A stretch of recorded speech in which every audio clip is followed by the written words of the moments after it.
Le collectif est déterminé, l'équipe soudée, la victoire méritée. Le LH avait à cœur de montrer un nouveau visage après 2 défaites face aux Héroltais. Pari réussi, ils battent les Chartrains 34-26. Pourtant, rien n'était écrit. Menés 4-2 à la 6e minute, les hommes d'Alberto Entre Rios, dans un sursaut d'orgueil, repassent devant. Souvent malmené par un adversaire combatif, le LH tient, notamment grâce à la puissance d'Iglesias. Dès la 17e, le LH domine de 5 points, 17-12 à la mi-temps. C'est clair que c'était un match important pour essayer de les dépasser dans le classement. Maintenant, ils ont 3 points à l'avance par rapport à nous. Donc, il faudra prendre des points n'importe où. Et comme on se dit toujours, ce championnat, tout le monde il peut gagner presque tout le monde. Nous, on était presque la semaine dernière avec Paris. Aujourd'hui, Limoges, ils étaient vraiment beaucoup mieux que nous. Donc, félicitations à eux et on continue le travail.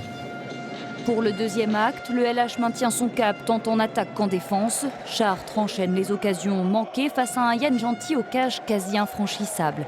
Les Limougeaux lancés ne flanchent pas, enchaînent les buts jusqu'à la victoire. De quoi souffler un peu pour la suite de la saison.